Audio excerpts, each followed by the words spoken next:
RTI राਹੀਂ ਵੱਡਾ ਖੁਲਾਸਾ ਹੋਇਆ। ਤਕਰੀਬਨ 50 ਪਿੰਡਾਂ ਦੇ ਵਿੱਚ ਵੱਡੀ ਹੇਰਾਫੇਰੀ ਹੋਈ ਆ। ਇੱਕ ਇੱਟ 400 ਰੁਪਏ ਦੇ ਵਿੱਚ ਖਰੀਦੀ ਗਈ ਆ ਤੇ 3500 ਰੁਪਏ ਦੇ ਵਿੱਚ ਸੀਮੈਂਟ ਦੀ ਬੋਰੀ ਆ। ਤੇ ਇਹ ਖੁਲਾਸਾ ਜਿਹੜਾ ਆਰਟੀਆਈ ਦੇ ਕਾਰਕੁਨ ਨੇ ਕਰਨਦੀਪ ਸਿੰਘ, ਉਹਨਾਂ ਨੇ ਇੱਕ ਆਰਟੀਆਈ ਪਾਈ।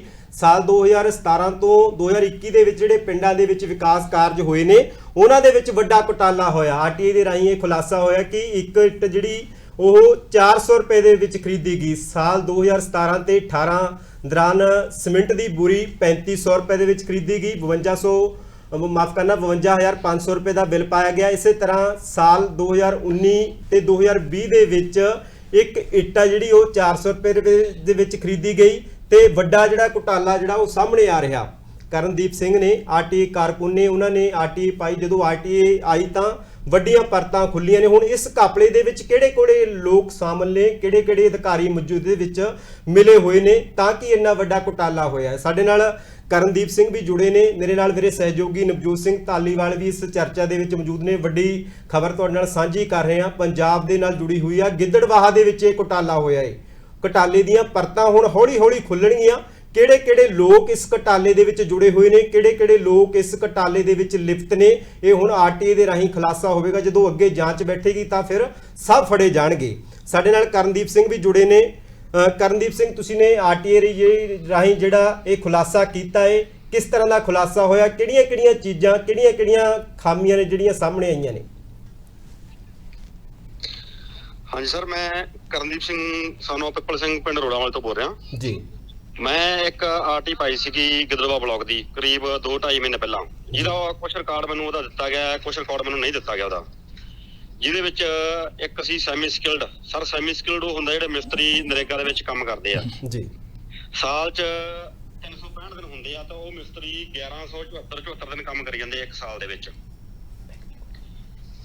ਦੂਜਾ ਸੀ ਸਰ ਇੱਟਾਂ ਦਾ। ਇਹਨਾਂ ਨੇ ਨਕਲੀ ਵੈਡਰ ਐਡ ਕਰਕੇ 400 ਪਰ ਇੱਟ ਦੇ ਹਿਸਾਬ ਨਾਲ ਬਿੱਲ ਕੱਟੇ ਹੋਏ ਆ ਤੇ 3500 ਰੁਪਏ ਦੇ ਕਰੀਬ ਗੱਟਾ ਪਾਇਆ ਹੋਇਆ ਸੀਮੈਂਟ ਦਾ, ਇੱਕ ਗੱਟਾ। ਇਹਨਾਂ ਨੇ ਪਿੰਡ ਆਸਾ ਬੁੱਟਰ ਦੇ ਵਿੱਚ ਇੱਕ ਦਰਖਤ ਲੱਗਿਆ ਜੀ, ਇੱਕ ਦਰਖਤ ਦੀ ਕੀਮਤ ਪਾਈ ਹੋਈ ਆ 1,96,000 ਰੁਪਇਆ। 2,33,000 ਰੁਪਏ ਦੇ ਬਿੱਲ ਹੈ ਜੀ। ਮੈਂ ਨਹੀਂ ਇੱਕ ਅੱਜ ਤੋਂ ਮਹੀਨਾ ਪਹਿਲਾਂ ਇਹ ਕਰਨਦੀਪ ਜੀ ਇੱਕ ਗੱਲ ਅਸੀਂ ਇੱਥੇ ਪੁੱਛਣੀ ਚਾਹੁੰਦੇ ਆ। ਤੁਸੀਂ ਦੱਸਿਆ ਇਹ ਕੀਮਤ 1,96,000 ਪਾਈ ਹੈ ਰੁੱਖ ਦੀ। ਇੱਕ ਰੁੱਖ ਦੀ ਕੀਮਤ ਹੈ 1,96,000 ਰੁਪਇਆ। ਇਹ ਲੱਗਾ ਜੀ ਪਿੰਡ ਆਸਾ ਬੁੱਟਰ ਦੇ ਫਿਰਨੀ ਦੇ ਰੁੱਖ ਲੱਗੇ ਆ, ਇੱਕ ਰੁੱਖ ਲੱਗਿਆ ਜੀ। ਇਹ ਨਹੀਂ ਕਿ ਜਿੱਦਾਂ ਅੱਜ ਕੱਲ ਪਲਾਂਟੇਸ਼ਨ ਚੱਲਦੀ ਆ, ਪੂਰੇ ਦਾ ਪੂਰਾ ਰੁੱਖ ਇੱਕ ਜਗ੍ਹਾ ਤੋਂ ਪੱਟ ਕੇ ਦੂਜੀ ਜਗ੍ਹਾ ਲਾਇਆ ਜਾਂਦਾ ਹੈ, ਇਹ ਉਹ ਵਾਲੇ ਸੀ ਕਿ ਜਾਂ ਪੇਡੇ ਸੀਗੇ, ਇਹ ਬੂਟੇ ਸੀ? ਛੋਟੇ ਬੂਟੇ ਲੱਗਦੇ ਸਰ, ਉਹ ਸੀ, ਉਹਨਾਂ ਦੀ ਕੀਮਤ ਪਾ ਛੱਡੀ ਹੈ। ਮੈਂ ਕਿਹਾ ਸ਼ਾਇਦ ਕਿਤੇ ਚੰਦਨ ਦੇ ਦਰਖਤ ਨਾਲ ਲਿਆਂਦੇ ਹੁਣ ਪੱਟ ਕੇ ਵੀ, ਸ਼ਾਇਦ ਉਹਦੇ ਕਰਕੇ ਵੀ ਇੰਨਾ ਮਹਿੰਗਾ ਰੇਟ ਹੈ ਇਹਦਾ। ਹਾਂਜੀ, ਇਹ ਸਾਰੇ ਕਰੋੜਾਂ ਦਾ ਘਟਾਲਾ। ਮੈਂ ਸਰਦਾਰ ਭਗਵੰਤ ਸਿੰਘ ਮਾਨ ਮੁੱਖ ਮੰਤਰੀ ਪੰਜਾਬ ਨੂੰ ਬੇਨਤੀ ਕਰਦਾ, ਇਹ 2009-10 ਤੋਂ ਲੈ ਕੇ ਜਦੋਂ ਤੋਂ ਲੈ ਕੇ ਨਰੇਗਾ ਚੱਲੀ ਹੈ ਤੇ ਅੱਜ ਤੱਕ ਦਾ ਸਾਰਾ ਰਿਕਾਰਡ ਦੀ ਜਾਂਚ ਕਰਾਈ ਜਾਵੇ ਤੇ ਅਰਬਾਂ ਰੁਪਏ ਦਾ ਘੁਟਾਲਾ। ਇੱਕ ਜਿਹੜੇ ਇਹ ਤੁਸੀਂ ਇਹ ਵੀ ਜ਼ਿਕਰ ਕੀਤਾ ਕਿ ਜਿਹੜੀ ਇੱਟ ਹੈ ਉਹ 400 ਰੁਪਏ ਦੀ ਇੱਕ ਇੱਟ ਲਾਈ ਹੈ। ਹਾਂਜੀ ਹਾਂਜੀ, ਇਹ ਸਰ ਚਾਂਦੀ ਦੀਆਂ ਇੱਟਾਂ ਸੀਗੀਆਂ? ਇਹ ਸਾਰੇ ਇਹਨਾਂ ਨੂੰ ਪਤਾ ਹੋਵੇ, ਇਹਨਾਂ ਨੇ ਘਟਾਲੇਬਾਜ਼ਾਂ ਨੇ ਸਕੈਮ ਕੀਤੇ। ਇਹ ਬਲਾਕ ਲੈਵਲ ਤੇ ਕੰਮ ਕੀਤੇ ਹੋਏ ਆ, ਇਹ ਪੰਚਾਇਤਾਂ ਦੇ ਕੰਮ ਨਹੀਂ ਗਏ। ਇਹ ਬਲਾਕ ਲੈਵਲ ਦਾ ਰਿਕਾਰਡ ਹੈ। ਇਹ ਬਲਾਕ ਲੈਵਲ ਦੇ ਵਿੱਚ ਇਹਨਾਂ ਨੇ ਕੰਮ ਕੀਤੇ ਹੋਏ। ਇਹਦੇ 'ਚ ਬਹੁਤ ਵੱਡੇ ਅਫਸਰ ਇਨਵੋਲਵ ਹੋਣਗੇ, ਇਕੱਲੇ ਤਾਂ ਥੱਲੜੇ ਅਫਸਰਾਂ ਨੇ ਨਹੀਂ ਕੀਤਾ, ਇਹ ਉੱਪਰਲੇ ਅਫਸਰਾਂ ਨੇ ਕੀਤਾ ਹੋਊਗਾ। ਅੱਛਾ, ਕੀ ਇਕੱਲੇ ਇਹਦੇ ਵਿੱਚ ਅਫਸਰ ਹੀ ਸ਼ਾਮਲ ਹੋਣਗੇ ਜਾਂ ਇਹਦੇ ਉੱਤੇ ਕੋਈ ਸਰਕਾਰੀ ਸ਼ੈ ਵੀ ਹਾਸਲ ਹੋਏਗੀ? ਇੰਨੀ ਤਾਂ ਮੈਨੂੰ ਲੱਗਦਾ ਨਹੀਂ ਕੋਈ ਸਰਕਾਰੀ ਬੰਦੇ ਦੀ ਜ਼ਰੂਰਤ ਪਵੇ ਕਿ 4 ਰੁਪਏ ਦੀ ਇੱਟ 400 ਦੀ ਹੋ ਜਾਵੇ ਔਰ 100 ਰੁਪਏ ਦਾ ਬੂਟਾ 1,96,000 ਦਾ ਹੋ ਜੇ। ਹਾਂਜੀ ਹਾਂਜੀ, ਇਹਦੇ 'ਚ ਮੌਜੂਦਾ ਜਿਹੜੇ ਸਰਕਾਰਾਂ ਆ ਉਹਨਾਂ ਦੇ ਵੀ ਹੱਥ ਹੋਊਗਾ, ਕਿਉਂਕਿ ਇੰਨਾ ਵੱਡਾ ਸਕੈਮ ਇਕੱਲੇ ਅਫਸਰ ਨਹੀਂ ਕਰ ਸਕਦੇ ਜੀ। ਇਹਦਾ ਜਾਂਚ ਕਰਨ ਤੋਂ ਬਾਅਦ ਹੀ ਪਤਾ ਲੱਗੂਗਾ ਇਹਦੇ 'ਚ ਵੀ ਕੀ ਹੋਇਆ ਤੇ ਕਿਹਨੇ ਕੀਤਾ ਜੀ ਇਹ ਮੇਨ। ਤੇ ਮੋਟਾ ਜੇਕਰ ਅੰਦਾਜ਼ਾ ਲਾਇਆ ਜਾਵੇ ਕਰਨਦੀਪ ਜੀ, ਜਿਹੜੀ ਤੁਹਾਨੂੰ ਇਨਫੋਰਮੇਸ਼ਨ ਦਿੱਤੀ ਆਰਟੀਆਈ ਦੇ ਜ਼ਰੀਏ, ਤੇ ਕਿੰਨਾ ਕੁ ਸਰਕਾਰੀ ਖਜ਼ਾਨੇ ਨੂੰ ਚੂਨਾ ਲੱਗ ਗਿਆ? ਇਹ ਸਾਰਾ ਕਰੀਬ ਮੈਂ ਜਿਹੜੀ ਪ੍ਰੈਸ ਕਾਨਫਰੰਸ ਪਹਿਲਾਂ ਕੀਤੀ ਸੀ, ਉੱਥੋਂ ਦੇ ਮੌਜੂਦਾ ਏਪੀਓ ਜੀ ਪਰਮਜੀਤ ਸਿੰਘ ਕੌਣੀ ਜੀ, ਉਹਨਾਂ ਦੇ ਮੈਨੂੰ ਅਕਾਊਂਟ ਮਿਲੇ ਸੀ 4 ਜੀਆਂ ਦੇ। ਉਹਦੇ ਬ੍ਰਦਰ ਸੀ ਜਗਮੀਤ ਸਿੰਘ, ਮਾਤਾ ਗੁਰਮੇਲ ਕੌਰ, ਉਹਦੀ ਘਰ ਦੀ ਗਗਨਦੀਪ ਕੌਰ ਜੀ ਜੀ। 60 ਅਕਾਊਂਟ ਬੈਂਕ ਅਕਾਊਂਟ ਮਿਲੇ ਉਹਦਾ ਵੇਜ ਲਿਸਟਾਂ ਤੋਂ ਮੈਨੂੰ। ਅੱਛਾ ਜੀ। ਤੇ ਤੁਸੀਂ ਲਾ ਲਓ ਸਾਹਿਬ 60 ਬੈਂਕ ਅਕਾਊਂਟ ਆ, ਜਿਹਦੇ ਬੰਦੇ ਦੇ ਪੈਸਾ ਕਿੰਨਾ ਗਿਆ ਹੋਊਗਾ? ਕਾਊਂਟਾਂ ਦੇ ਵਿੱਚ। ਬਿਲਕੁਲ ਬਿਲਕੁਲ। ਇੱਕ ਤਾਂ ਇਹ ਜਿਹੜੀ ਇੱਟ 400 ਰੁਪਏ ਦਾ ਰੇਟ ਪਾਇਆ ਹੋਇਆ ਹੈ, 300 ਰੁਪਏ ਦਾ ਉਦੋਂ ਸੀਮੈਂਟ ਦਾ ਗੱਟਾ ਸੀ ਜਿਹਦਾ 3500 ਦਾ ਰੇਟ ਪਾਇਆ ਹੈ, ਤੇ 1,96,000 ਦਾ ਰੁੱਖ ਪਾਇਆ। ਇਸ ਤੋਂ ਇਲਾਵਾ ਹੋਰ ਕਿਹੜੀ ਚੀਜ਼ਾਂ ਨੇ ਸਾਡੇ ਦਰਸ਼ਕਾਂ ਨਾਲ ਜ਼ਰੂਰ ਸਾਂਝੀਆਂ ਕਰੋ। ਇੱਕ ਨੇ ਅਨਸਕਿਲਡ ਦੇ ਵਿੱਚ ਪਰਮਜੀਤ ਸਿੰਘ ਕੌਣੀ APO ਦੇ ਅਕਾਊਂਟਾਂ ਦੇ ਵਿੱਚ ਕਰੋੜਾਂ ਰੁਪਇਆ ਗਿਆ। ਉਹਨਾਂ ਨੇ ਪੱਤਰਕਾਰਾਂ ਦੇ ਸਾਹਮਣੇ ਮੰਨਿਆ ਫੋਨ ਕਰਕੇ ਵੀ ਮੈਂ ਤਾਂ ਕਰੀਬ ਉਹ ਘਪਲਾ ਸੀ 2 ਕਰੋੜ 28 ਲੱਖ ਦਾ ਜੀ, ਵੀ ਉਹਦੇ ਚ ਕੀ ਸੀ, ਮੈਂ ਇੱਕ ਵਰਕ ਕੋਡ ਦੇ ਘੱਟੋ ਘੱਟ 30 ਜਾਂ 35 ਮੁਸਟਰੋਲ ਆਉਂਦੇ ਆ, ਮੈਂ 1 ਜਾਂ 2 ਵਿੱਚ ਪਾਏ ਸੀ ਆਰਟੀਆਈ ਦੇ ਰਿਕਾਰਡ ਲੈਣ ਵਾਸਤੇ ਜੀ। ਜੇ ਟੋਟਲ ਕੀਮਤ ਗਿਣੀਏ ਤਾਂ 50 ਕਰੋੜ ਤੋਂ ਵੀ ਉੱਤੇ ਦੇ ਸੀ ਉਹ। 2 ਕਰੋੜ 28 ਲੱਖ ਦੇ ਵਿੱਚੋਂ ਉਹਨੇ ਆਪ ਫੋਨ ਲਾ ਕੇ ਮੰਨਿਆ ਪੱਤਰਕਾਰ ਸਾਹਿਬ ਨੂੰ ਵੀ ਮੈਂ ਤਾਂ 28 ਲੱਖ ਹੀ ਕੀਤਾ, ਬਾਕੀ 2 ਕਰੋੜ ਦਾ ਹੋਰ ਮੁੰਡਿਆਂ ਨੇ ਕੀਤਾ ਜੀ। ਇਹਦੇ ਵਿੱਚ ਬਹੁਤ ਵੱਡੀ ਇਨਵੋਲਵਮੈਂਟ ਆ ਸਾਰਾ। ਇਹ ਵਿਧਾਨ ਸਭਾ ਹਲਕਾ ਕਿਹੜਾ ਪੈਂਦਾ ਜੀ? ਗਿੱਦੜਬਾਹਾ। ਇਹ ਵਿਧਾਨ ਸਭਾ ਹਲਕਾ ਗਿੱਦੜਬਾਹਾ ਪੈਂਦਾ ਹੈ, ਰਾਜਾ ਵੜਿੰਗ ਦਾ ਹਲਕਾ ਸਾਰੇ। ਅੱਛਾ ਜੀ। ਕੀ ਰਾਜਾ ਵੜਿੰਗ ਹੋਰਾਂ ਦੀ ਵੀ ਇਹਦੇ ਵਿੱਚ ਕੋਈ ਇਨਵੋਲਵਮੈਂਟ ਹੈ ਜਾਂ ਨਹੀਂ? ਉਹ ਸੁਰਖਰੂ ਨੇ? ਇਹਦਾ ਜਾਂਚ ਤੇ ਵਿੱਚ ਹੀ ਸਾਹਮਣੇ ਆਊਗਾ ਸਾਰਾ ਕੁਝ ਜੀ। ਮੈਂ ਕਿਉਂਕਿ ਮੈਂ ਬਿਨਾਂ ਸਬੂਤ ਤੋਂ ਨਹੀਂ ਕੁਝ ਕਹਿ ਸਕਦਾ। ਨਹੀਂ ਠੀਕ ਹੈ ਗੱਲ, ਠੀਕ ਹੈ ਗੱਲ, ਗਲਤ ਨਹੀਂ ਬੋਲਣਾ ਚਾਹੀਦਾ। ਦੂਸਰੀ ਗੱਲ ਕਿ ਟੋਟਲ ਕਿੰਨਾ ਦਾਇਰਾ, ਕਿੰਨੇ ਪਿੰਡ ਨੇ ਜਿਹਦੇ ਵਿੱਚ ਇਹ ਘਟਾਲਾ ਹੋਇਆ? ਇਹ ਤਕਰੀਬਨ ਸਾਰੇ ਪਿੰਡਾਂ ਦੇ ਵਿੱਚ ਘਟਾਲਾ ਹੋਇਆ ਗਿੱਦੜਵੇ ਬਲਾਕ ਦੇ 50-55 ਪਿੰਡ ਆ ਸਾਰਾ ਜੀ। ਇਹਦੇ ਵਿੱਚ ਕੀ ਜਿਹੜਾ ਪਰਮਜੀਤ ਸਿੰਘ ਕੌਣੀ ਸੀਗੇ ਉਹਨੇ ਨਕਲੀ ਵੈਡਰ ਐਡ ਕਰਕੇ ਜ਼ਿਲ੍ਹਾ ਲੈਵਲ ਤੇ ਵੈਡਰ ਐਡ ਕਰਕੇ ਜਿਹੜੇ ਟਰੈਕਟਰ ਟਾਲਿਆਂ ਦੀ ਭਰਤਾ ਪਾਈਆਂ ਗਈਆਂ, ਕਰੋੜਾਂ ਰੁਪਏ ਦਾ ਘਪਲਾ ਉਹਦੇ ਚ ਸਾਰਾ। ਇਹ ਕੌਣੀ ਕੌਣ ਨੇ ਜੀ? ਪਰਮਜੀਤ ਸਿੰਘ ਕੌਣੀ ਮੌਜੂਦਾ APO ਸੀ ਜਿਹੜੇ ਹੁਣ ਬਰਖਾਸਤ ਕਰ ਦਿੱਤੇ ਗਏ ਮਹਿਕਮੇ ਵੱਲੋਂ, ਇਹਨਾਂ ਵੱਲੋਂ ਜੀ। ਕਰੋੜਾਂ ਰੁਪਏ ਦਾ ਘਪਲਾ ਕੀਤਾ ਹੈ। ਉਹਦੇ ਵਿੱਚ ਹੋਰ ਵੀ ਬਹੁਤ ਸਾਰੇ ਇਨਵੋਲਵ ਸੀ ਸਰ, ਇਹਨਾਂ ਨੇ ਅੱਗੇ ਨਹੀਂ ਲਿਆਂਦੇ, ਕੱਲਾ ਉੱਤੇ ਗਾਜ ਦੇ ਕੇ ਤੇ ਕੰਮ ਨੂੰ ਰਫਾ ਦਫਾ ਕਰਤਾ ਹੈ ਮੇਰੀ ਇਹਦੀ ਐਪਲੀਕੇਸ਼ਨ ਨੂੰ। ਜੀ। ਮੈਂ ਦਰਖਾਸਤਾਂ ਪਾਈਆਂ ਹੋਈਆਂ ਸਰ, CM ਸਾਹਿਬ ਨੂੰ ਵੀ ਪਾਈ ਹੋਈ ਹੈ, SC ਕਮਿਸ਼ਨ ਦਿੱਲੀ ਪਾਈ ਹੋਈ ਹੈ, SC ਕਮਿਸ਼ਨ ਪੰਜਾਬ ਪਾਈ ਹੈ, DC ਸਾਹਿਬ ਨੂੰ ਮੇਲਾਂ ਪਾਈਆਂ ਹੋਈਆਂ ਦੀਆਂ, AD ਸਾਹਿਬ ਨੂੰ, JDC ਸਾਹਿਬ ਨੂੰ ਮੇਲਾਂ ਪਾਈਆਂ ਹੋਈਆਂ ਦੀਆਂ, ਇਹਦੀਆਂ ਰਿਕਾਰਡ ਦੀਆਂ ਸਾਰੇ ਦੀਆਂ, ਇਹਦੀ ਜਾਂਚ ਕਰਾਈ ਜਾਵੇ। ਅੱਛਾ ਕਰਨਦੀਪ ਜੀ, ਦੇਖੋ ਗੱਲ ਇਹ ਹੈ, ਵੈਸੇ ਤਾਂ ਤੁਸੀਂ ਸਾਡੇ ਚਲੋ ਪੱਤਰਕਾਰ ਨਹੀਂ ਪਰ ਆਰਟੀ ਐਕਟਿਵਿਸਟ ਹੋ, ਤੁਹਾਡੀ ਕਿਸੇ ਨਾਲ ਗੱਲਬਾਤ ਹੋਈ ਹੋਣੀ, ਉਸ ਤੋਂ ਬਾਅਦ ਤੁਸੀਂ ਇਸ ਰਾਹ ਦੇ ਉੱਤੇ ਤੁਰੇ। ਜਿਹੜੇ ਬੰਦੇ ਉੱਥੇ ਲੇਬਰ ਕਰਨ ਵਾਲੇ ਸੀ, ਜਿਨ੍ਹਾਂ ਦੀਆਂ ਦਿਹਾੜੀਆਂ ਵਧਾ ਕੇ ਪਾਈਆਂ ਗਈਆਂ, ਉਹਨਾਂ ਤੋਂ ਉਹਨਾਂ ਸਿਰ ਤੇ ਵੱਧ ਪੈਸੇ ਵਸੂਲੇ ਗਏ, ਕੀ ਉਹ ਦਿਹਾੜੀਦਾਰਾਂ ਨੂੰ ਵੀ ਪੈਸੇ ਮਿਲੇ ਜਾਂ ਉਹਨਾਂ ਦਾ ਤਾਂ ਬਸ ਕੇਵਲ ਖੂਨ ਹੀ ਚੂਸਿਆ ਗਿਆ? ਨਹੀਂ ਸਰ, ਉਹਨਾਂ ਨੂੰ ਪਤਾ ਹੀ ਨਹੀਂ, ਉਹਨਾਂ ਦੇ ਰਿਕਾਰਡ ਦੇ ਵਿੱਚ ਕੰਮ ਹੋ ਰਿਹਾ, ਰਿਕਾਰਡ ਦੇ ਵਿੱਚ ਪੇਮੈਂਟਾਂ ਪੈ ਰਹੀਆਂ, ਜਿਹੜੀਆਂ ਪੇਮੈਂਟਾਂ ਪਾਉਂਦੇ ਆ ਫਰੀਜ਼ ਕਰ ਲੈਂਦੇ ਸੌਫਟਵੇਅਰ ਨੂੰ, ਫਰੀਜ਼ ਕਰਕੇ ਆਪਦਾ ਅਕਾਊਂਟ ਐਡ ਕਰਕੇ ਆਪ ਜਿਹੜੀ ਪੇਮੈਂਟ ਜਾ ਰਹੀ ਹੈ ਆਪਦੇ ਅਕਾਊਂਟ 'ਚ ਜਾ ਰਹੀ ਹੈ ਇਹਨਾਂ ਦੇ ਜੀ।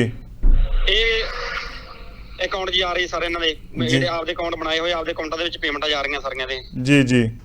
ਇਹ ਇਕੱਲੇ ਸਰ ਲੰਬੀ ਗਿੱਦੜਬਾਹਾ ਬਲਾਕ ਨਹੀਂ, ਇਹ ਟੋਟਲ ਮੈਂ ਮੁਕਤਸਰ ਸਾਰੇ ਬਲਾਕ ਦੀਆਂ ਆਰਟੀਆਂ ਪਾਈਆਂ ਹੋਈਆਂ ਜੀ। ਕਿਹਦੇ ਜਵਾਬ ਆ ਚੁੱਕੇ ਆ ਸਰ? ਮੈਨੂੰ ਕਿਸੇ ਨੇ ਜਵਾਬ ਨਹੀਂ ਦਿੱਤਾ। ਮੈਂ ਤੁਹਾਨੂੰ ਬਿੱਲ ਭੇਜਦਾ, ਮੈਨੂੰ ਆਰਟੀ ਲੈਣ ਦਾ ਮੈਨੂੰ 25,000 ਰੁਪਇਆ 21,000 ਰੁਪਇਆ ਮੰਗਿਆ ਜਦੋਂ ਮੈਂ ਮੁਕਤਸਰ ਜ਼ਿਲ੍ਹੇ ਦੇ APO ਨੂੰ ਮਿਲਿਆ ਜੀ, ਮੇਜਰ ਸਿੰਘ ਨੂੰ ਜੀ। ਤੇ ਉਹਨਾਂ ਨੇ ਕਿਹਾ ਜੀ ਚਿੱਠੀ ਪਾਈ ਹੋਈ ਸੀ ਜਿਹੜੀ ਵੀ 21,000 ਦਾ ਡਿਮਾਂਡ ਡਰਾਫਟ ਘਟਾਓ। ਮੈਂ ਉਹਨਾਂ ਨੂੰ ਕਿਹਾ ਵੀ ਦੱਸੋ ਮੈਨੂੰ ਕਿਹੜੇ ਬੈਂਕ ਦਾ ਘਟਾਉਣਾ ਤੇ ਕਿਹਦੇ ਨਾਂ ਤੇ ਘਟਾਉਣਾ ਜੀ।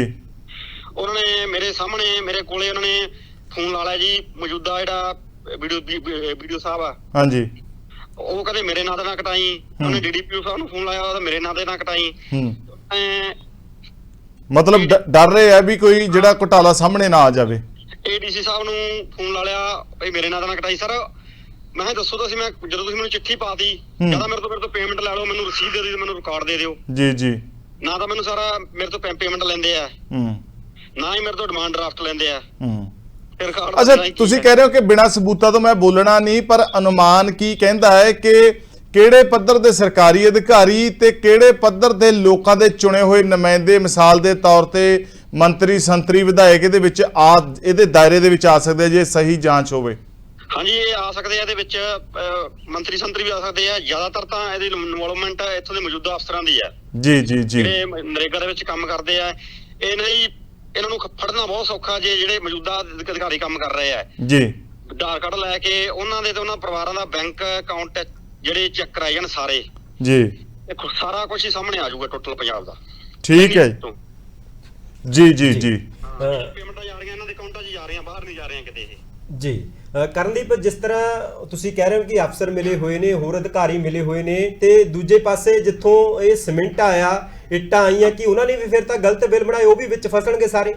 ਉਹ ਫਰਮਾਂ ਵੀ ਵੈਂਡਰ ਐਡ ਕਰ ਛੱਡੀਆਂ, ਝੂਠੀਆਂ ਐਡ ਕਰ ਛੱਡੀਆਂ ਜੀ। ਜਿਹੜੇ ਬੰਦੇ ਹੁਣ ਦੇਖੋ ਜੀ, ਕਈ ਥਾਵਾਂ ਤੇ ਵੀ ਪੱਠੇ ਹੀ ਨਹੀਂ ਹੁੰਦੇ, ਪੱਠੇ ਐਡ ਕਰ ਛੱਡੇ ਇਹਨਾਂ ਨੇ ਜੀ।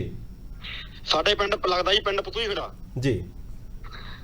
ਸਾਡੇ ਪਿੰਡ ਜੀ ਉੱਥੇ 41 ਰੁਪਏ ਦੀ ਇੱਕ ਇੱਟ ਪਾਈ ਹੋਈ ਹੈ। ਮੈਂ ਜਿਹੜਾ ਮੌਜੂਦਾ ਸੀਗਾ ਜੇਈ ਉਹਨੂੰ ਪੁੱਛਿਆ ਜੀ, ਮੈਂ ਇਹ ਇੱਟ ਪੱਠਾ ਕਿੱਥੇ ਹੈ ਜੀ। ਉਹ ਆਦਾ ਮੈਨੂੰ ਪੱਠਾ ਹੀ ਨਹੀਂ ਪਤਾ ਕਿੱਥੇ ਜੀ, ਜਨਤਾ ਦਾ ਪੱਠਾ ਸੀ ਉਹ।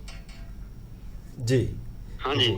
ਕਰਨਦੀਪ, ਇਸ ਤੋਂ ਇਲਾਵਾ ਜਦੋਂ ਇਸ ਤਰ੍ਹਾਂ ਕੋਈ ਆਰਟੀਆਈ ਪਾਉਂਦਾ ਕਾਰਕੁਨ, ਉਹਨੂੰ ਫਿਰ ਧਮਕੀਆਂ ਆਉਣ ਲੱਗ ਜਾਂਦੀਆਂ ਨੇ। ਤੁਸੀਂ ਕਹਿ ਰਹੇ ਹੋ ਵੀ ਕਾਫੀ ਲੰਮੇ ਸਮੇਂ ਤੋਂ ਤੁਸੀਂ ਆਰਟੀਆਈ ਪਾ ਰਹੇ ਹੋ, ਇਸ ਤਰ੍ਹਾਂ ਦਾ ਕੋਈ ਸਾਹਮਣਾ ਕਰਨਾ ਪਿਆ? ਹਾਂਜੀ ਸਰ, ਧਮਕੀਆਂ ਆਉਣ ਲੱਗ ਜਾਂਦੀਆਂ, ਪਰ ਸਰ ਮੈਂ ਸੱਚਾਈ ਦੇ ਰਾਹ ਤੇ ਤੁਰ ਰਿਹਾ ਜੀ ਬਹੁਤ, ਕਿਉਂਕਿ ਸਾਹਮਣਾ ਦਾ ਬਹੁਤ ਵੱਡਾ ਕਰਨਾ ਪੈਂਦਾ ਹੈ, ਕਿਉਂਕਿ ਇਹ ਜਿਹੜੇ ਅਫਸਰਾਂ ਨਾਲ ਜਿਨ੍ਹਾਂ ਕੋਲ ਕਰੋੜਾਂ ਰੁਪਇਆ ਖਾਦਾ ਤੇ ਕਰੋੜਾਂ ਰੁਪਇਆ ਉਹਨਾਂ ਕੋਲ ਕੁਝ ਵੀ ਕਰਾ ਸਕਦੇ ਆ ਜੀ। ਮੇਰੀ ਜਾਨ ਨੂੰ ਵੀ ਖਤਰਾ, ਮੇਰੇ ਤੋਂ ਕੋਈ ਝੂਠਾ ਕੇਸ ਵੀ ਪਵਾ ਸਕਦੇ ਆ ਇਹ ਮੈਨੂੰ ਇਸ ਰਸਤੇ ਤੋਂ ਰੋਕਣ ਵਾਸਤੇ। ਜੀ ਜੀ। ਜਿਸ ਤਰ੍ਹਾਂ ਹੁਣ ਆਰਟੀਆਈ ਰਾਹੀਂ ਖੁਲਾਸਾ ਇਹ ਹੋਇਆ ਹੈ, ਤੇ ਇਸ ਤੋਂ ਬਾਅਦ ਫਿਰ ਜਾਂਚ ਕਿਵੇਂ ਅੱਗੇ ਵਧੂਗੀ? ਕਿਸ ਤਰ੍ਹਾਂ ਅਧਿਕਾਰੀਆਂ ਤੱਕ ਪਹੁੰਚ ਕੀਤੀ ਵੀ ਆਰਟੀਆਈ ਰਾਹੀਂ ਖੁਲਾਸਾ ਹੋਇਆ, ਇਸ ਤਰ੍ਹਾਂ ਘਪਲਾ ਕੀਤਾ ਅਧਿਕਾਰੀਆਂ ਨੇ? ਇਹ ਸਰ ਮੈਂ ਚਿੱਠੀਆਂ ਪਾਈਆਂ ਹੋਈਆਂ ਮੁੱਖ ਮੰਤਰੀ ਸਾਹਿਬ ਨੂੰ, ਮੈਂ ਰਿਕਾਰਡ ਲੈ ਕੇ ਮਿਲ ਰਿਹਾ ਅਗਲੇ ਮਹੀਨੇ ਜੀ। ਮੁੱਖ ਮੰਤਰੀ ਸਾਹਿਬ ਨੂੰ ਮਿਲ ਰਿਹਾ ਸਾਰਾ ਰਿਕਾਰਡ ਲੈ ਕੇ। ਵੀ ਮੁਲਾਕਾਤ ਦਾ ਸਮਾਂ ਤੈਅ ਹੋ ਚੁੱਕਿਆ? ਨਹੀਂ ਸਰ, ਮੈਂ ਮੁਲਾਕਾਤ ਦਾ ਟਾਈਮ ਲਿਆ ਨਹੀਂਗਾ ਜੀ, ਮੈਂ ਬਸ ਅਗਲੇ ਹਫਤੇ ਮਿਲ ਰਿਹਾ। ਸਾਰਾ ਰਿਕਾਰਡ ਮੈਂ ਇਕੱਠਾ ਕਰ ਲਿਆ ਗਿੱਦੜਵੇ ਬਲਾਕ ਦਾ ਤੇ ਮੁਕਤਸਰ ਬਲਾਕ ਦਾ, ਆਰਟੀਆਂ ਦੇਣਗੇ ਠੀਕ ਹੈ, ਨਹੀਂ ਤੇ ਫਿਰ ਮੈਂ ਰਿਕਾਰਡ ਲੈ ਕੇ ਤੇ ਉਹਦੀ ਜਾਂਚ ਕਰਾਉਂਗਾ ਸਾਰੇ ਰਿਕਾਰਡ ਦੀ।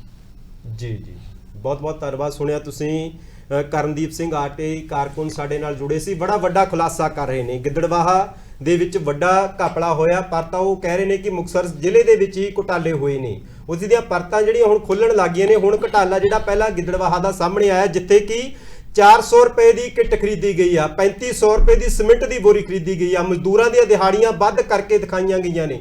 ਜਦੋਂ ਹੁਣ ਜਾਂਚ ਹੋਵੇਗੀ ਤਾਂ ਹੋ ਸਕਦਾ ਕਿ ਕਿਸੇ ਸਿਆਸੀ ਲੀਡਰ ਦਾ ਵੀ ਨਾਮ ਸਾਹਮਣੇ ਆ ਜਾਵੇ, ਜਿਸ ਤਰ੍ਹਾਂ ਅਫਸਰਾਂ ਦਾ ਨਾਮ ਸਾਹਮਣੇ ਆਵੇਗਾ, ਕਿਉਂਕਿ ਅਫਸਰ ਵੀ ਕਿਸੇ ਦੀ ਸਹਾਇਤਾ ਤੇ ਹੀ ਅਜਿਹਾ ਘੁਟਾਲਾ ਕਰਦੇ ਨੇ। ਧਾਲੀਵਾਲ ਸਾਹਿਬ, ਇੱਟ ਦੇਖ ਲਓ ਤੁਸੀਂ, ਇੱਕ ਇੱਟ 400 ਰੁਪਏ ਦੀ, ਉਹੀ ਜ਼ਿਕਰ ਤੁਸੀਂ ਕਰ ਰਹੇ ਸੀ ਕਿ ਚਾਂਦੀ ਦੀ ਇੱਟ ਹੈ ਕਿ ਜਾਂ ਫਿਰ ਸੀਮਿੰਟ ਦੀ ਹੈ ਜਾਂ ਫਿਰ ਮਿੱਟੀ ਦੀ ਹੈ? ਨਹੀਂ ਦੇਖੋ, ਇਹ ਬੜੀ ਹੈਰਾਨ ਕਰਨ ਵਾਲੀ ਗੱਲ ਹੈ। ਜਿਵੇਂ ਇਸ ਨੌਜਵਾਨ ਨੇ ਦੱਸਿਆ ਹੈ ਕਿ ਆਰਟੀਆਈ ਦੇ ਹਲੇ ਬਾਕੀ ਦਾ ਤਾਂ ਜਵਾਬ ਵੀ ਨਹੀਂ ਦਿੱਤਾ ਜਾ ਰਿਹਾ। ਅਫਸਰ ਜਿਹੜੇ ਆਨਾਕਾਨੀ ਕਰ ਰਹੇ ਆ, ਜ਼ਰੂਰ ਉਹਨਾਂ ਨੂੰ ਕੋਈ ਡਰ ਹੋਊਗਾ, ਭੈ ਹੋਊਗਾ ਜਾਂ ਉਹਨਾਂ ਦੇ ਉੱਤੇ ਦਬਾਅ ਹੋਊਗਾ, ਪਰ ਸੋਚਣ ਵਾਲੀ ਗੱਲ ਹੈ, ਇੱਕ ਗੱਲ ਵਿਚਾਰਨ ਵਾਲੀ ਹੈ ਕਿ 400 ਰੁਪਏ ਦੀ ਇੱਟ ਦਾ ਰੇਟ ਪਾਇਆ ਗਿਆ। ਸਰਕਾਰੀ ਖਜ਼ਾਨੇ ਨੂੰ ਕਿਸ ਕਦਰ ਚੂਨਾ ਲਾਇਆ ਜਾ ਰਿਹਾ ਹੈ, ਔਰ ਉਹ ਇੱਟ ਪਤਾ ਨਹੀਂ ਉੱਥੇ ਲੱਗੀ ਵੀ ਹੈ ਨਹੀਂ ਲੱਗੀ, ਔਰ ਜੇ ਉਹ ਲੱਗੀ ਹੈ ਤਾਂ ਉਹਦੀ ਕੁਆਲਿਟੀ ਕੀ ਸੀ ਤੇ ਉਸ ਤੋਂ ਬਾਅਦ ਉੱਥੇ ਦਾ ਹਾਲ ਕੀ ਹੈ। ਔਰ ਕਰਨ ਨੂੰ ਵੀ ਅਸੀਂ ਇਹ ਗੱਲ ਪੁੱਛੀ ਸੀ ਕਿ ਜਿਹੜੇ ਉੱਥੇ ਦੇ ਦਿਹਾੜੀਦਾਰ ਨੇ ਉਹਨਾਂ ਨੂੰ ਪਤਾ ਵੀ ਨਹੀਂ ਹੋਊਗਾ ਵੀ ਸਾਡੀਆਂ 7-7 ਗੁਣਾ ਵੱਧ ਦਿਹਾੜੀਆਂ ਜਿਹੜੀਆਂ ਨੇ ਉਹ ਸਰਕਾਰੀ ਖਜ਼ਾਨੇ ਚੋਂ ਲੈ ਲਈਆਂ ਗਈਆਂ ਨੇ, ਵਸੂਲ ਕਰ ਲਈਆਂ ਗਈਆਂ ਨੇ। ਤੇ ਉਹਨਾਂ ਬੰਦਿਆਂ ਨੂੰ ਹੋ ਸਕਦਾ ਹੈ ਕਿ ਜੇ ਅਸਲ ਇਹਨੂੰ ਹੋਰ ਡੰਗਾਈ ਨਾਲ ਇਨਵੈਸਟੀਗੇਟ ਕੀਤਾ ਜਾਵੇ ਨਾ ਕੁਲਦੀਪ, ਇਹ ਵੀ ਹੋ ਸਕਦਾ ਹੈ ਕਿ ਕਈ ਬੰਦੇ ਅਜਿਹੇ ਹੋਣਗੇ ਜਿਹੜੇ ਬੰਦੇ ਜਿਉਂਦੇ ਹੀ ਨਹੀਂ ਹੋਣਗੇ। ਇਹ ਮੈਂ ਤੁਹਾਨੂੰ ਦਾਅਵੇ ਨਾਲ ਗੱਲ ਕਹਿ ਸਕਦਾ, ਮਰੇ ਹੋਏ ਬੰਦਿਆਂ ਦੇ ਨਾਮ ਤੇ ਜਿਹੜਾ ਹੈ ਦਿਹਾੜੀਆਂ ਪਾ ਦਿੱਤੀਆਂ ਗਈਆਂ ਹੋਣਗੀਆਂ, ਜਾਂ ਫਿਰ ਕਿਸੇ ਬੰਦੇ ਨੂੰ ਅੱਧ ਰੇਟ ਦੇ ਉੱਤੇ ਦਿਹਾੜੀਆਂ ਦੇ ਦਿੱਤੀਆਂ ਗਈਆਂ ਹੋਣਗੀਆਂ, ਔਰ ਜਿਹਨੇ ਵਾਕਈ ਕੰਮ ਕੀਤਾ ਗਿਆ ਹੋਊਗਾ ਹਲੇ ਹੋ ਸਕਦਾ ਕਿ ਉਹਨਾਂ ਦੇ ਬਕਾਏ ਹੀ ਖੜੇ ਹੋਣ। ਔਰ ਇਹਦੇ ਵਿੱਚ ਜਿਹੜੀ ਜੇਕਰ ਇਹਦੀ ਪ੍ਰੋਪਰ ਜਾਂਚ ਹੋਵੇ, ਜਿਹੜਾ ਮਨਰੇਗਾ ਦੀ ਦਿਹਾੜੀ ਹੈ ਦੇਖੋ ਉਹ ਸਰਪੰਚ ਦੇ ਦਾਇਰੇ ਦੇ ਵਿੱਚ ਆਉਂਦੀ ਹੈ। ਜੇਕਰ ਇਹਦੇ ਵਿੱਚ BDO ਹੈ, APO ਹੈ, ਸਰਪੰਚ ਹੈ, ਤਾਂ ਇਹ ਜਦੋਂ ਜਾਂਚ ਪ੍ਰੋਪਰ ਫਾਸਟ ਐਂਡ ਫੇਅਰ ਜਦੋਂ ਜਾਂਚ ਹੋਏਗੀ, ਮੈਂ ਦਾਅਵੇ ਨਾਲ ਕਹਿ ਸਕਦਾ ਇਹਦੇ ਵਿੱਚ ਸਿਆਸੀ ਸ਼ਮੂਲੀਅਤ ਨਿਕਲ ਕੇ ਸਾਹਮਣੇ ਆਏਗੀ ਔਰ ਇੱਕ ਵੱਡਾ ਘੁਟਾਲਾ। ਹੁਣ 1,96,000 ਦਾ ਦਰਖਤ ਲੱਗਿਆ, ਦੱਸੋ ਜੀ ਕਿਹੜੇ ਉੱਥੇ ਸੇਬਾਂ ਦੇ ਬਾਗ ਲੱਗੇ ਜਾਂ ਕਿਹੜੇ ਉੱਥੇ ਚੰਦਨ ਦੇ ਰੁੱਖ ਜਿਹੜੇ ਆ ਉਹ ਪੱਟ ਕੇ ਲਿਆ ਕੇ ਉੱਥੇ ਲਾ ਦਿੱਤੇ, ਇੰਨਾ ਜ਼ਿਆਦੇ। ਔਰ ਦੂਸਰੀ ਵੱਡੀ ਗੱਲ ਇਹ ਹੈ ਕਿ ਜਿਨ੍ਹਾਂ ਦੇ ਹਸਤਾਖਰ ਦੇ ਨਾਲ ਇਹ ਪਾਸ ਹੋਏ ਨੇ ਉਹਨਾਂ ਬੰਦਿਆਂ ਨੂੰ ਸਾਰਿਆਂ ਨੂੰ ਸਵਾਲਾਂ 'ਚ ਲਿਆਉਣਾ ਚਾਹੀਦਾ ਹੈ ਕਿ ਤੁਸੀਂ ਇਹਦੇ ਉੱਤੇ ਘੁੱਗੀ ਕਿਵੇਂ ਮਾਰ ਦਿੱਤੀ, ਤੁਸੀਂ ਇਹਨੂੰ ਪਾਸ ਜਿਹੜਾ ਹੈ ਉਹ ਕਿਵੇਂ ਕਰ ਦਿੱਤਾ ਗਿਆ। 350 ਜਿਹੜੀ ਇੱਟ ਹੈ ਉਹ ਜੇ 1.5 ਲੱਖ ਰੁਪਏ ਦੀ ਜੇਕਰ ਵਿਕ ਰਹੀ ਹੈ, ਮਿਸਾਲ ਦੇ ਤੌਰ ਤੇ ਜੇਕਰ ਅਸਲ ਇੱਟ ਦਾ ਰੇਟ ਹੋ ਜੇ ਕੋਈ ਬੰਦਾ ਜ਼ਿੰਦਗੀ 'ਚ ਘਰ ਬਣਾ ਸਕਦਾ, ਪਾ ਸਕਦਾ। ਔਰ ਇਹ ਘੁਟਾਲਾ ਕੋਈ 1 ਸਾਲ ਨਹੀਂ ਚੱਲਿਆ, 2 ਨਹੀਂ ਚੱਲਿਆ, 5 ਸਾਲ ਚੱਲਦਾ ਰਿਹਾ। 17 ਤੋਂ 21 ਕਾਂਗਰਸ ਦੀ ਸਰਕਾਰ ਸੀ। ਇਹਦਾ ਮਤਲਬ ਸਾਰਿਆਂ ਨੇ ਅੱਖਾਂ ਮੀਚੀਆਂ ਹੋਈਆਂ ਸੀ? ਇਹ ਤਾਂ ਨਹੀਂ ਹੋ ਸਕਦਾ ਕਿ ਸਾਰਿਆਂ ਨੇ ਅੱਖਾਂ ਮੀਚੀਆਂ ਹੋਈਆਂ ਸੀ। ਇਹਦਾ ਮਤਲਬ ਇਹ ਹੋ ਸਕਦਾ ਕਿ ਸਾਰੇ ਇਹਦੇ ਵਿੱਚ ਰਲੇ ਜ਼ਰੂਰ ਹੋਏ ਹੋਣਗੇ। ਇਹਦੇ ਵਿੱਚ ਜਿਹੜਾ ਜਿਵੇਂ ਕਹਿੰਦੇ ਆ ਨਾ ਵੀ ਚੌਕੀਦਾਰ ਚੋਰਾਂ ਨਾਲ ਰਲ ਗਿਆ, ਉਹ ਵਾਲੀ ਗੱਲ ਹੈ ਕਿ ਸਾਰਿਆਂ ਦੀ ਇਹਦੇ ਵਿੱਚ ਇਨਵੋਲਵਮੈਂਟ ਸਾਹਮਣੇ ਆਏਗੀ। ਬਿੱਲ ਪਾਉਣ ਵਾਲੇ ਦੀ, ਬਿੱਲ ਬਣਾਉਣ ਵਾਲੇ ਦੀ, ਬਿੱਲ ਪਾਸ ਕਰਨ ਵਾਲੇ ਦੀ ਤੇ ਮਨਜ਼ੂਰ ਕਰਵਾ ਕੇ ਪੈਸੇ ਦੇਣ ਵਾਲਿਆਂ ਦੀ, ਸਾਰਿਆਂ ਦੀ ਆਏਗੀ। ਇੱਕ ਮੋਟਾ ਜਿਹਾ ਅੰਦਾਜ਼ਾ ਹੈ, ਕੱਲ ਨੂੰ ਅਸੀਂ ਵੀ ਕਿਸੇ ਤੋਂ ਕੰਮ ਕਰਵਾਈਏ ਜਾਂ ਕਰੀਏ, ਉਹ ਸਾਨੂੰ ਕਰੇ, ਅਸੀਂ ਦੇਖਾਂਗੇ ਨਹੀਂ ਜਿਹੜੀ 4 ਰੁਪਏ ਦੀ ਇੱਟਾ 400 ਦੀ ਵਿਕ ਰਹੀ ਹੈ, 300 ਦਾ ਗੱਟਾ 3500 ਦਾ ਵਿਕ ਰਿਹਾ, ਇਹ ਤਾਂ ਹੈ ਨਹੀਂ। ਸਕੀਮ ਵਾਵਾ ਇਹ ਲਾਈ ਗਈ ਹੋਏਗੀ ਕਿ 350 ਦੇ ਨਾਲ ਇੱਕ ਜ਼ੀਰੋ ਪਾ ਦਿਓ, ਕਹਿ ਦਿਆਂਗੇ ਕਿ ਫਾਲਤੂ ਪੈਗੀ, ਪਰ ਫਾਲਤੂ ਪੈਗੀ ਇੱਕ ਗੱਟੇ ਦੀ ਪੈਗੀ, 2 ਦੀ ਪੈਗੀ। ਤੁਸੀਂ ਹਜ਼ਾਰਾਂ, ਜਿਵੇਂ ਦੱਸਿਆ ਗਿਆ 50 ਤੋਂ 55 ਪਿੰਡ ਨੇ, ਅੰਦਾਜ਼ਾ ਲਾ ਲਓ ਵੀ ਜੇ ਇੱਕ ਪਿੰਡ ਦੇ ਵਿੱਚ 1 ਲੱਖ ਦੀ ਡਿਵੈਲਪਮੈਂਟ ਨੂੰ 10 ਲੱਖ ਦਾ ਪੇਸ਼ ਕੀਤਾ ਗਿਆ ਤੇ 50 ਪਿੰਡਾਂ ਦਾ ਕੁਲਦੀਪ ਮੋਟਾ ਜਿਹਾ ਅੰਦਾਜ਼ਾ ਕੀ ਹੋ ਗਿਆ। ਸੋ ਇਹ ਪਹਿਲੀ ਗੱਲ ਤਾਂ ਸਰਕਾਰਾਂ ਦੀ ਨਜ਼ਰ ਇਨਾਇਤ ਮਸਾਂ ਹੁੰਦੀ ਹੈ ਪਿੰਡਾਂ ਸ਼ਹਿਰਾਂ ਦੇ ਵਿਕਾਸ ਨੂੰ ਲੈ ਕੇ, ਜੇ ਹੁੰਦੀ ਹੈ ਤੇ ਫਿਰ ਇਹਨਾਂ ਲੋਕਾਂ ਦੇ ਬੱਬਰ ਨਹੀਂ ਭਰਦੇ ਜਿਹੜੇ ਕਿ ਇੰਨਾ ਮੋਟਾ ਚੂਨਾ ਲਾ ਕੇ ਇਸ ਤਰੀਕੇ ਨਾਲ ਖਾ ਰਹੇ। ਔਰ ਮੈਂ ਇੱਕ ਹੋਰ ਵੀ ਦਾਵਾ ਕਰ ਦੇਣਾ, ਮੈਂ 2 ਦਾਅਵੇ ਪਹਿਲਾਂ ਕੀਤੇ, ਤੀਜਾ ਦਾਅਵਾ ਇਹ ਵੀ ਕਰ ਦੇਣਾ, ਤੁਸੀਂ ਜਾ ਕੇ ਦੇਖ ਲਿਓ, ਅੱਧੇ ਤਾਂ ਕੰਮ ਹੋਇਆ ਹੀ ਨਹੀਂ ਹੋਊਗਾ ਤੇ ਜਿੱਥੇ ਕਿਤੇ ਹੋਇਆ ਹੋਊਗਾ ਉੱਥੇ ਮਟੀਰੀਅਲ ਹੱਦ ਦਰਜੇ ਦਾ ਘਟੀਆ ਹੋਏਗਾ। ਜੀ ਬਿਲਕੁਲ, ਤਾਂ ਹੀ ਕਿਹਾ ਜਾਂਦਾ ਇਹ 75 ਸਾਲ ਹੋ ਗਏ ਨੇ, 75 ਸਾਲ ਤੋਂ ਵੱਧ ਦਾ ਸਮਾਂ ਹੋ ਗਿਆ ਆਜ਼ਾਦ ਹੋਏ ਨੂੰ ਮੁਲਕ ਨੂੰ, ਪਰ ਫਿਰ ਵੀ ਪਿੰਡਾਂ ਦੇ ਵਿੱਚ ਵਿਕਾਸ ਕਹਿੰਦੇ ਹਜੇ ਹੋਈ ਨਹੀਂ, ਗਲੀਆਂ ਨਾਲੀਆਂ ਨਹੀਂ ਬਣ ਰਹੀਆਂ। ਇਹੀ ਕਾਰਨ ਆ ਹੁਣ ਇਹ ਖੁਲਾਸੇ ਦੇ ਵਿੱਚ ਪਰਤਾਂ ਖੁੱਲੀਆਂ ਨੇ ਕਿ ਤਾਂ ਹੀ ਨਹੀਂ ਪਿੰਡਾਂ ਦੇ ਵਿੱਚ ਵਿਕਾਸ ਸਹੀ ਤਰੀਕੇ ਦੇ ਨਾਲ ਹੋ ਰਿਹਾ। ਜਦੋਂ ਇੰਨੇ ਵੱਡੇ ਘਪਲੇ ਹੋਣੇ, 400 ਰੁਪਏ ਦੀ ਇੱਕ ਇੱਟ ਦਾ ਬਿੱਲ ਪਾਇਆ ਜਾਵੇਗਾ, 3500 ਰੁਪਏ ਦੀ ਇੱਕ ਸੀਮੈਂਟ ਦੀ ਬੋਰੀ ਦਿਖਾਈ ਜਾਵੇਗੀ, ਤਾਂ ਫਿਰ ਗਲੀਆਂ ਨਾਲੀਆਂ ਇਹ ਕਿੱਥੋਂ ਬਣਨਗੀਆਂ, ਫਿਰ ਵਿਕਾਸ ਕਿਵੇਂ ਹੋਵੇਗਾ। ਤੇ ਪਰ ਹੁਣ ਜਦੋਂ ਇਹ ਪਰਤਾਂ ਖੁੱਲਣਗੀਆਂ, 50 ਪਿੰਡਾਂ ਦਾ ਜ਼ਿਕਰ ਆ ਰਿਹਾ, 50 ਪਿੰਡਾਂ ਦੇ ਫਿਰ ਸਰਪੰਚ ਵੀ ਘੇਰੇ ਦੇ ਵਿੱਚ ਆਉਣਗੇ, ਉਹਨਾਂ ਦਾ ਵੀ ਨਾਮ ਸਾਹਮਣੇ ਆਊ, ਅਫਸਰਾਂ ਦਾ ਨਾਮ ਸਾਹਮਣੇ ਆਊ, ਪਿੱਛੇ ਜਿਹੜੀ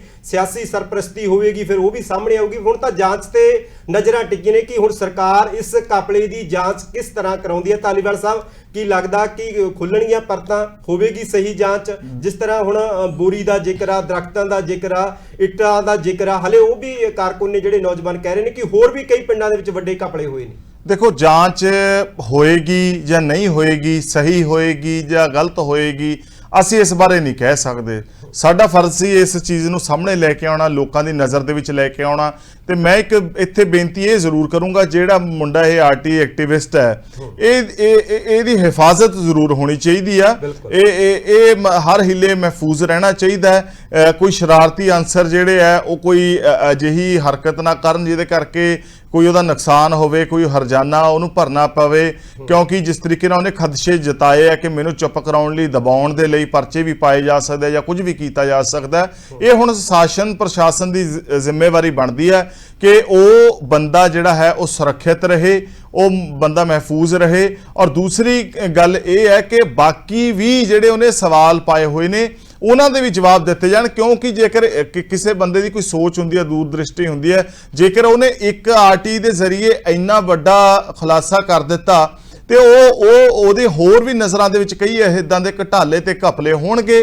ਤੇ ਅਗਲੀ ਗੱਲ ਕੁਲਦੀਪ, ਅਖੀਰਲੀ ਗੱਲ ਮੈਂ ਇਹ ਕਹਿਣੀ ਚਾਹੂੰਗਾ ਕਿ ਇਹ ਸਿਰਫ ਘਟਾਲਾ ਦੀ ਜਾਂਚ ਤੱਕ ਸੀਮਤ ਨਾ ਰਹੇ। ਜਿਹੜੇ ਬੰਦਿਆਂ ਨੇ ਪੈਸੇ ਖਾਦੇ ਆ ਉਹਨਾਂ ਤੋਂ ਸਾਰੇ ਪੈਸੇ ਵਸੂਲੇ ਜਾਣ, ਈਵਨ ਕਿ ਵਿਦ ਇੰਟਰਸਟ, ਜਿਹੜਾ ਕਿ ਜਿਵੇਂ ਰਨਿੰਗ ਇੰਟਰਸਟ ਹੁੰਦਾ ਹੈ, ਵਿਦ ਰਨਿੰਗ ਇੰਟਰਸਟ ਲਿਆ ਜਾਵੇ। ਜਿਵੇਂ ਸਰਕਾਰੀ ਮੁਲਾਜ਼ਮ ਜਿੰਨਾ ਚਿਰ ਸਸਪੈਂਡ ਰਹਿੰਦਾ ਉਹਨੂੰ ਪੈਸਾ ਮਿਲਦਾ ਹੈ, ਉਹਨੂੰ ਰਨਿੰਗ ਇੰਟਰਸਟ ਦੇ ਉੱਤੇ ਸਾਰਾ ਉਹਨੂੰ ਪੈਸਾ ਮਿਲਦਾ ਹੈ। ਈਵਨ ਕਿ ਕਈ ਵਾਰੀ ਇਹ ਵੀ ਹੁੰਦਾ ਹੈ ਕਿ ਉਹਨਾਂ ਨੂੰ ਚਲੰਤ ਵਿਆਜ ਤੋਂ ਵੀ ਵੱਧ ਵਿਆਜ ਦੇ ਉੱਤੇ ਪੈਸੇ ਹੁੰਦੇ ਆ। ਉਸ ਪ੍ਰੋਸੀਜਰ ਦੇ ਨਾਲ ਸਾਰੇ ਪੈਸੇ ਸਰਕਾਰੀ ਖਜ਼ਾਨੇ ਦੇ ਵਿੱਚ ਵਾਪਸ ਜਾਣੇ ਚਾਹੀਦੇ ਆ। ਜੀ, ਇਸੇ ਗੱਲ ਦਾ ਜ਼ਿਕਰ ਤਾਂ ਉਹ ਨੌਜਵਾਨ ਵੀ ਕਰ ਗਏ ਨੇ। ਉਹ ਕਹਿ ਰਹੇ ਨੇ ਕਿ ਜੇਕਰ ਇਸ ਅਫਸਰ ਦਾ ਨਾਮ ਲੈ ਰਹੇ ਸੀ, ਕਹਿੰਦੇ ਜੇਕਰ ਉਹਨਾਂ ਪਰਿਵਾਰਕ ਮੈਂਬਰਾਂ ਦੇ ਖਾਤੇ ਫਰੋਲੇ ਜਾਣ, ਦੁੱਧ ਦਾ ਦੁੱਧ, ਪਾਣੀ ਦਾ ਪਾਣੀ, ਕਹਿੰਦੇ ਹੋ ਜਾਏਗਾ, ਸਾਹਮਣੇ ਆ ਜਾਏਗਾ ਲੋਕਾਂ ਦੇ ਸਾਰਿਆਂ ਦੇ। ਜੀ ਬਿਲਕੁਲ, ਦੱਸਿਆ ਉਹਨਾਂ ਨੇ 60 ਅਕਾਊਂਟ ਨੇ। ਇੱਕ ਬੰਦਾ ਜਿਹੜਾ 60 ਅਕਾਊਂਟ ਮੈਨੇਜ ਕਰ ਰਿਹਾ ਹੈ, ਤੁਸੀਂ 60 ਅਕਾਊਂਟ ਨੂੰ ਬਹੁਤਾ ਵੀ ਨਾ ਕਰੋ, ਤੁਸੀਂ 5-5 ਲੱਖ ਰੁਪਇਆ ਲਾ ਲਓ ਤੇ 3 ਕਰੋੜ ਰਕਮ ਜਿਹੜੀ ਆ ਉਹ ਇੱਥੇ ਬਣ ਜਾਂਦੀ ਹੈ।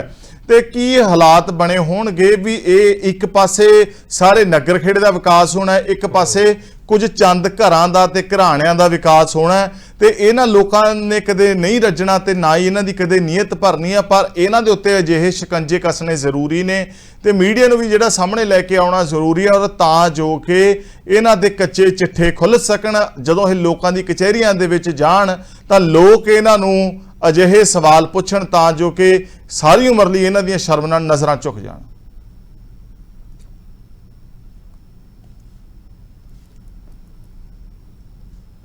ਲਗਾਤਾਰ ਅਸੀਂ ਤੁਹਾਨੂੰ ਉਸ ਖੁਲਾਸੇ ਦਾ ਜ਼ਿਕਰ ਕਰ ਰਹੇ ਸੀ ਜੋ ਆਰਟੀਆਈ ਕਾਰਕੁਨ ਸਾਡੇ ਨਾਲ ਜੁੜੇ ਸੀ। ਉਹਨਾਂ ਨੇ ਇੱਕ ਆਰਟੀਆਈ ਪਾਈ, ਉਸ ਦੇ ਵਿੱਚ ਪਰਤਾਂ ਖੁੱਲੀਆਂ ਨੇ। 50 ਦੇ ਕਰੀਬ ਪਿੰਡਾਂ ਦੇ ਵਿੱਚ ਵੱਡਾ ਘਟਾਲਾ ਹੋਇਆ। ਇੱਕ 400 ਰੁਪਏ ਦੀ ਇੱਟ ਖਰੀਦੀ ਗਈ ਆ, 3500 ਰੁਪਏ ਦੀ ਸੀਮਿੰਟ ਦੀ ਬੋਰੀ ਜਿਹੜੀ ਉਹ ਖਰੀਦੀ ਗਈ ਆ। ਜਦੋਂ ਹੁਣ ਆਰਟੀਆਈ ਸਾਹਮਣੇ ਆਈ ਹੈ ਤਾਂ ਪਰਤਾਂ ਨੇ ਜਿਹੜੀਆਂ ਉਸ ਕੇਸ ਦੀਆਂ ਖੁੱਲਣਗੀਆਂ, ਵੱਡੇ ਘਟਾਲੇ ਸਾਹਮਣੇ ਆਉਣਗੇ, ਅਫਸਰ ਵੀ ਫਸਣਗੇ ਤੇ ਉਹ ਪਿੰਡਾਂ ਦੇ ਸਰਪੰਚ ਵੀ ਫਸਣਗੇ, ਕਿਉਂਕਿ ਸਰਪੰਚਾਂ ਦੀ ਵੀ ਵਿੱਚ ਸਮੂਲੀਅਤ ਹੁੰਦੀ ਹੈ। ਜਦੋਂ ਪਿੰਡਾਂ ਦੇ ਵਿੱਚ ਵਿਕਾਸ ਹੁੰਦਾ ਤਾਂ ਉਹਨਾਂ ਨੂੰ ਵੀ ਵਿੱਚ ਲਿਆ ਜਾਂਦਾ, ਜਦੋਂ ਪਿੰਡਾਂ ਦੇ ਵਿੱਚ ਕੰਮ ਹੁੰਦੇ ਨੇ ਤਾਂ ਫਿਰ ਉਹ ਅਫਸਰ ਵੀ ਫਸਣਗੇ। ਤੇ ਲਗਾਤਾਰ ਅਸੀਂ ਇਸ ਖੁਲਾਸੇ ਦਾ ਤੁਹਾਡੇ ਨਾਲ ਜ਼ਿਕਰ ਕਰ ਰਹੇ ਹਾਂ, ਜਿੱਥੇ ਕਿ ਆਰਟੀਆਈ ਦੇ ਕਾਰਕੁਨ ਕਰਨਦੀਪ ਸਿੰਘ ਨੇ ਵੀ ਕਿਹਾ ਕਿ ਮੈਨੂੰ ਵੀ ਜਾਨ ਦਾ ਖਤਰਾ ਹੋ ਸਕਦਾ ਹੈ ਇਸ ਖੁਲਾਸੇ ਤੋਂ ਬਾਅਦ। ਮੈਨੂੰ ਆਪਣੀ ਜੇਕਰ ਕੋਈ ਵੀ ਕਿਸੇ ਤਰ੍ਹਾਂ ਦੀ ਕੋਈ ਗੱਲ ਹੁੰਦੀ ਹੈ ਤਾਂ ਉਹ ਸੰਬੰਧਿਤ ਅਫਸਰ ਜ਼ਿੰਮੇਵਾਰ ਹੋਣਗੇ। ਇਹ ਗੱਲ ਉਹ ਸਪੋਕਸਮੈਨ ਤੇ ਕਹਿ ਕੇ ਗਏ ਨੇ, ਵੱਡਾ ਖੁਲਾਸਾ ਕਰਕੇ ਗਏ ਨੇ। ਨਾਲ ਉਹਨਾਂ ਨੇ ਇਹ ਵੀ ਗੱਲ ਕਹੀ ਹੈ ਕਿ ਆਉਣ ਵਾਲੇ ਸਮੇਂ ਦੇ ਵਿੱਚ ਉਹ ਇਸ ਦੀ ਜਾਂਚ ਦੇ ਲਈ ਪੰਜਾਬ ਦੇ ਮੁੱਖ ਮੰਤਰੀ ਭਗਵੰਤ ਮਾਨ ਦੇ ਨਾਲ ਮਿਲਣ ਜਾ ਰਹੇ ਨੇ ਤੇ ਮੁਲਾਕਾਤ ਕਰਕੇ ਸਾਰੇ ਦਸਤਾਵੇਜ਼ ਜਿਹੜੇ ਸਰਕਾਰ ਨੂੰ ਸੌਂਪਣਗੇ ਤੇ ਬਰੀਕੀ ਦੇ ਨਾਲ ਜਾਂਚ ਦੀ ਮੰਗ ਕਰਨਗੇ। ਲਗਾਤਾਰ ਤੁਸੀਂ ਸਪੋਕਸਮੈਨ ਟੀਵੀ ਦੇ ਨਾਲ ਜੁੜੇ ਰਹੋ।